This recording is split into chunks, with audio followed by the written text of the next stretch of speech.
Saludos hermanos. Hace años vi una serie de películas que se llamaban Star Wars, Guerra de Galaxias.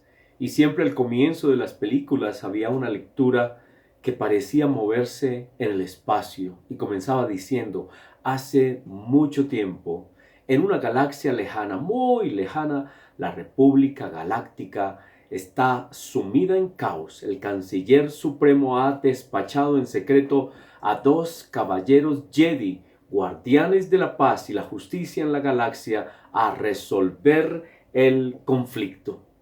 Y así, desde el comienzo, uno estaba muy atento a lo que iba a pasar en esa película.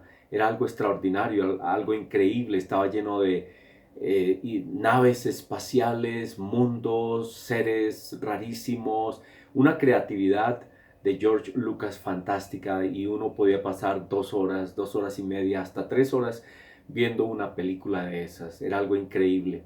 Lo que las historias nos cuentan acerca de lo que Dios está haciendo con el mundo, con nosotros, en el universo, es igualmente increíble.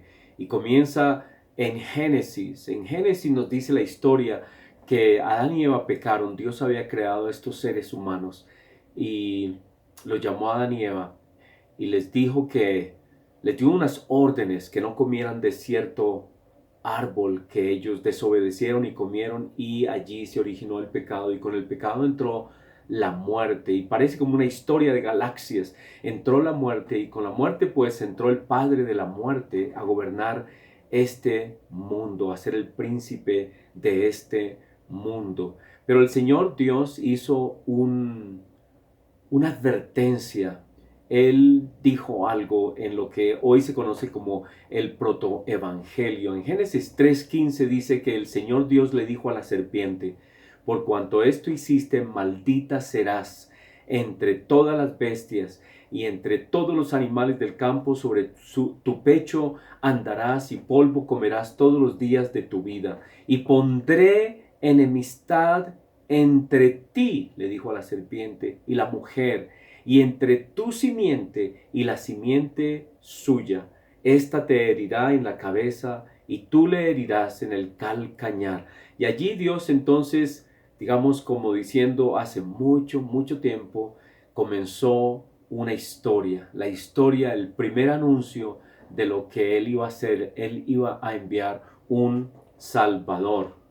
Y en Génesis 15, Dios escoge un hombre llamado Abraham, que Dios le cambió ese nombre a Abraham. Él era Abram y lo cambió por Abraham, que significa padre de multitudes. Y le prometió a ese padre de multitudes, le prometió un hijo. Y en Génesis 16, después de 10 años de esperar, porque Sara era estéril, entre ellos dos decidieron que iban a tener un hijo de una esclava, de Agar, y tuvieron un hijo, creyendo que ese era el hijo de la promesa. Se llamó Ismael. Pero en Génesis 17, Dios le prometió a Abraham un hijo de Sara, de su esposa. Y dice la escritura que Abraham se rió. En el versículo 15 de Génesis 17 dice así: dijo también Dios a Abraham: a Sarai tu mujer no la llamarás Sarai, mas Sara, princesa, será su nombre, y la bendeciré, y también te daré de ella un hijo. Sí, la bendeciré, y vendrá a ser madre de naciones. Reyes, pueblos vendrán de ella. Entonces Abraham se postró sobre su rostro y se rió, le dio risa. Era tan increíble lo que Dios le decía. Y dijo en su corazón: a un hombre de 100 años ha de nacerle hijo, y Sara ya de 90 años ha de concebir. Y dijo Abraham a Dios: ojalá Ismael viva delante de ti. Y respondió Dios: ciertamente Sara tu mujer te dará a luz un hijo, y llamarás su nombre Isaac, que quiere decir risa. En Génesis 18 dice que con el paso del tiempo Dios se le apareció otra vez a Abraham, estando él sentado a la puerta de su tienda en el calor del día. Y Abraham alzó sus ojos y miró, y he aquí 3 varones que estaban junto a él. Y cuando los vio, salió corriendo de la puerta de su tienda a recibirlos y se postró en tierra. Y dijo: Señor, parece que allí estaba el Señor Jesucristo. Él es el Dios del antiguo, desde el Antiguo Testamento. Él es el Dios eterno. Y dijo: Señor, si ahora he hallado gracia en tus ojos, te ruego que no pases de tu siervo, y que se traiga ahora un poco de agua, y lavad vuestros pies y recostaos debajo de un árbol, y traeré un bocado de pan, y sustentad vuestro corazón. Y lo puso delante de ellos, y él estuvo con ellos debajo del árbol, y comieron juntos. Y le dijeron, estos hombres le dijeron a Abraham: ¿dónde está Sara tu mujer? Y él respondió: aquí en la tienda. Entonces dijo: de cierto volveré a ti, y según el tiempo de la vida, he aquí que Sara tu mujer tendrá un hijo. Y Sara escuchaba a la puerta de la tienda que estaba detrás de él. Y Abraham y Sara eran viejos, de edad avanzada, y Sara le había cesado ya la costumbre de las mujeres. Y se rió pues Sara entre sí, dentro de ella, igual que su esposo, diciendo: después que he envejecido, tendré deleite, siendo también mi señor ya viejo. Entonces el Señor le dijo a Abraham: ¿por qué se ha reído Sara, diciendo: ¿será cierto que he de dar a luz siendo yo ya vieja? ¿Hay para Dios alguna cosa difícil? Al tiempo señalado volveré a ti, y según el tiempo de la vida, Sara tendrá un hijo. Y así como en esa película de Star Wars, que a uno le parece increíble, Guerra de Galaxias, toda esa imaginación, todos esos efectos, todos esos mundos, esas guerras galácticas, esto pareciera algo increíble. Pues a Abraham le pareció increíble, a Sara le pareció increíble lo que Dios les estaba diciendo. Ellos ya estaban tan ancianos, ya no había cómo tener hijos según la opinión de ellos, pero Dios les dice que Él va a hacer algo increíble, de lo cual no solamente ellos se reirían, sino mucha gente se iba a reír de oír lo que Dios hace. En Habacuc 1:5 dice: mirad entre las naciones. Un profeta después, siglos después, escribe: mirad entre las naciones y ved y asombraos, porque haré una obra en vuestros días que aun cuando se os contare, no la creeréis. Dios está haciendo una obra desde el comienzo, desde la creación. Está haciendo una obra con el ser humano que la gente se puede reír. Y hay algunos que se ríen como burlándose, pero aún los cristianos también a veces, no necesariamente de burla, pero se ríen de lo difícil que son a veces las cosas para uno, y lo complejo que sea, que es lo que Dios nos promete. A veces dicen: no, ¿será que Dios sí va a hacer esto conmigo? Ahora, Pablo toma esta escritura de Habacuc 1:5 y la cita en Hechos 13:41 para referirse a lo que Dios estaba cumpliendo en Cristo. Pablo dice así: mirad, oh menospreciadores, y asombraos y desapareced, porque yo hago una obra en vuestros días, obra que no creeréis si alguien os la contare. ¿Y de qué era esa obra? ¿Qué clase de obra era esa? Era una obra increíble, algo que nosotros todavía no podemos comprender, y tenía que ver con la encarnación, con el hecho de que Dios, el Dios del universo, el creador de todas las cosas, se iba a hacer hombre, iba a morar entre nosotros. Y ahora que se han cumplido las cosas, Pablo dice: esto es algo increíble, es una obra que si yo se la cuento a ustedes y el mundo le es difícil creerlo. Y también Dios, con este tema de que Sara era estéril, nos está diciendo que esa obra era una obra que estaba por fuera de la voluntad humana, de la carne humana, que no es el ser humano el que la está llevando a cabo, es Dios, y lo muestra a través de este milagro de algo absolutamente que no se había oído, de que una mujer de 90 años quedara embarazada. Y luego más adelante también igual con Isaac y su esposa Rebeca. Rebeca tampoco podía tener hijos. Y otra vez Dios, por su gracia, por su misericordia, por su poder, le da hijos a Rebeca, le da sus hijos Jacob y Esaú, que son por misericordia de Dios. Y las escrituras nos revelan por todas partes que Dios hace cosas extraordinarias. Ahora, en Mateo 1 nos habla de la genealogía de Cristo. Mateo 1 nos habla de las genealogías, y yo realmente las genealogías no me gusta leerlas en la Biblia porque me parece una cantidad, una sucesión de nombres que no tenía yo como explicación para eso. Y yo decía, ¿para qué tantos nombres y por qué? Pero la genealogía de Jesús tiene el propósito de mostrarnos que Dios ha estado obrando a través de la historia, que Dios es el Señor de la historia, que Él estuvo y ha estado cumpliendo sus promesas a través de siglos desde el comienzo de la creación. La genealogía de Jesús en Mateo 1 dice en el versículo 17 que, en resumen, después de todos los nombres que da, dice, de manera que todas las generaciones desde Abraham hasta David son 14, y desde David hasta la deportación a Babilonia, 14, y desde la deportación a Babilonia hasta Cristo, 14. Y Dios organiza esta revelación a Mateo de esta forma y nos dice que Dios ha estado a cargo de toda la historia y que desde 2000 años antes, con Abraham, Dios ya tenía en mente lo que iba a hacer y ya sabía lo que él quería alcanzar y lograr, y él estaba viendo el futuro y él estaba viendo lo que él iba a hacer a través de la historia.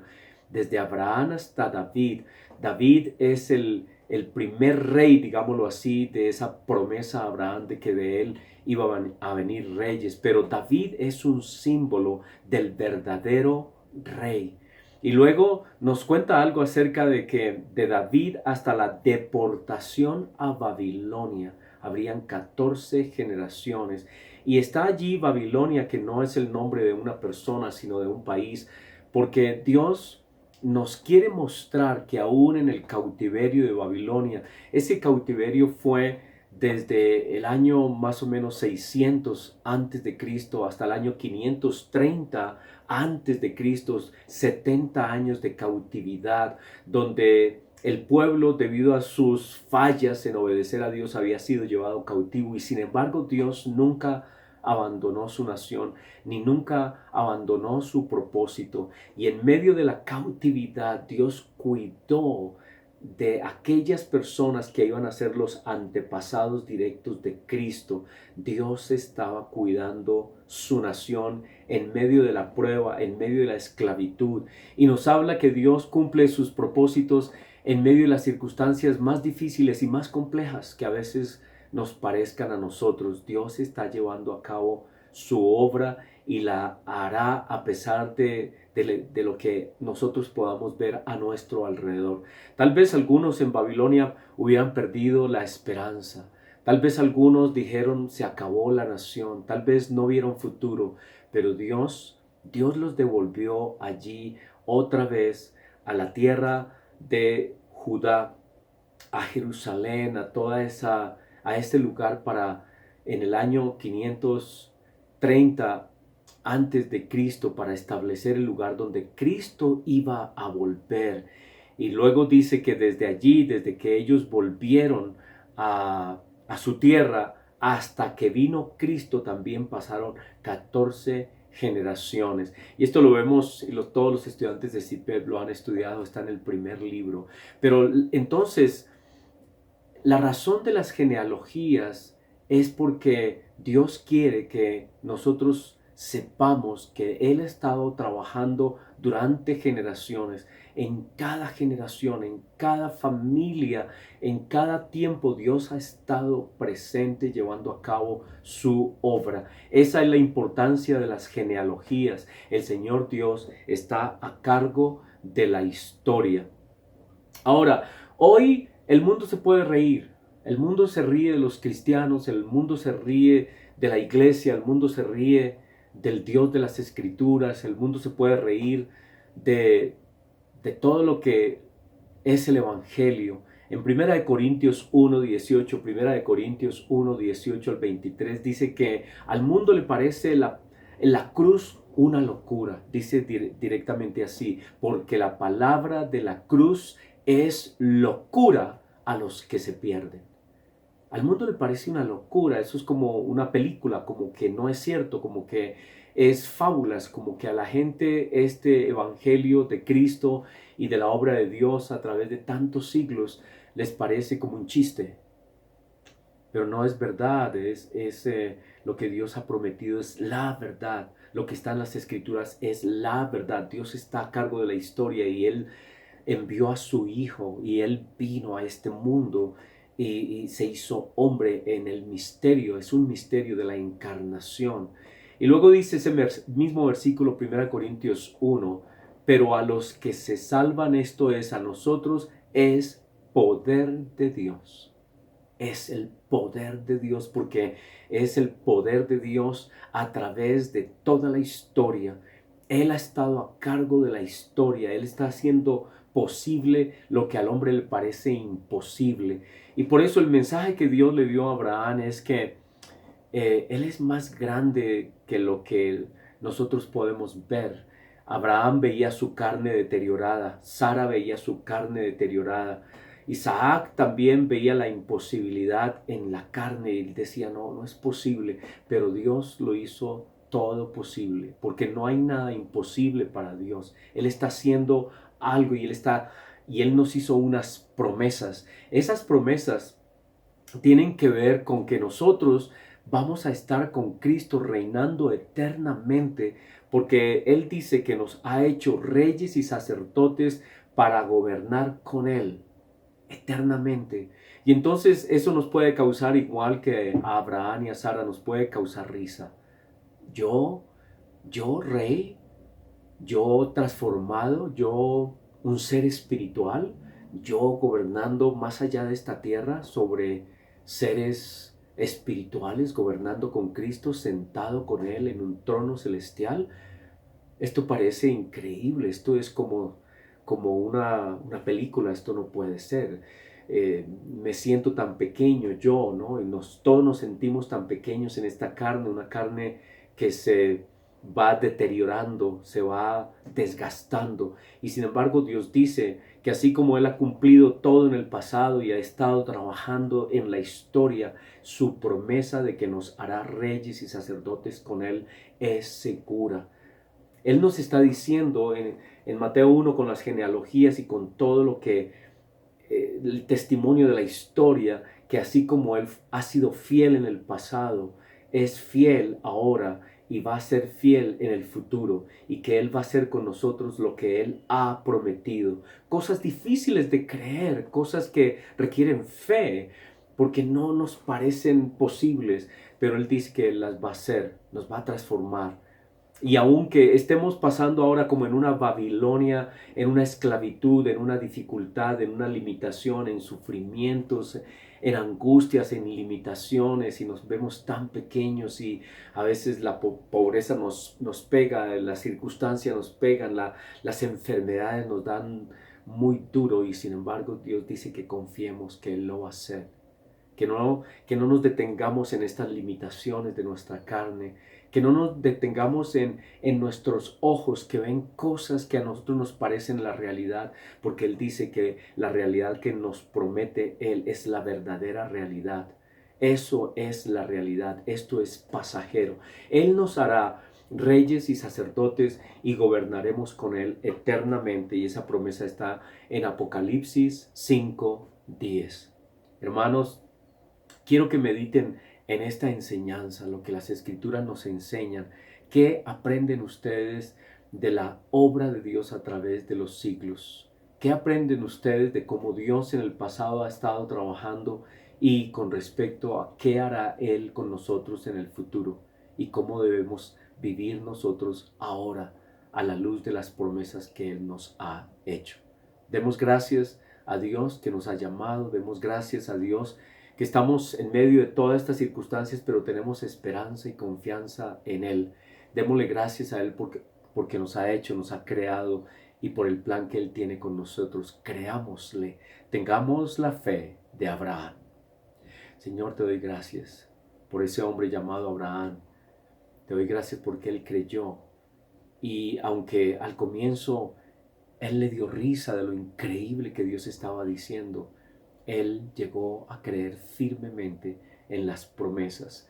Ayúdanos, Señor, a tener la fe de Abraham, a creer que sí, ciertamente hay un Dios que sustenta todas las cosas y que en medio de todo lo que está pasando, Él va a cumplir. Él es fiel y ayúdanos a tener fe, Señor Jesús. Bendícenos, bendice a mis hermanos en todo lo que están pasando, en todo lo que están sufriendo, en toda angustia, y ayúdalos a alzar sus ojos y a clamar a ti, y a esperar en ti, y a proclamar tus promesas, a que crean que son seguras. Te lo pedimos a ti, Señor, ayúdanos a vivir en esa fe, en esa confianza en este tiempo. Señor Jesús, bendícenos, tu bendición esté sobre nosotros, la bendición del Padre, del Hijo y del Espíritu Santo. Amén.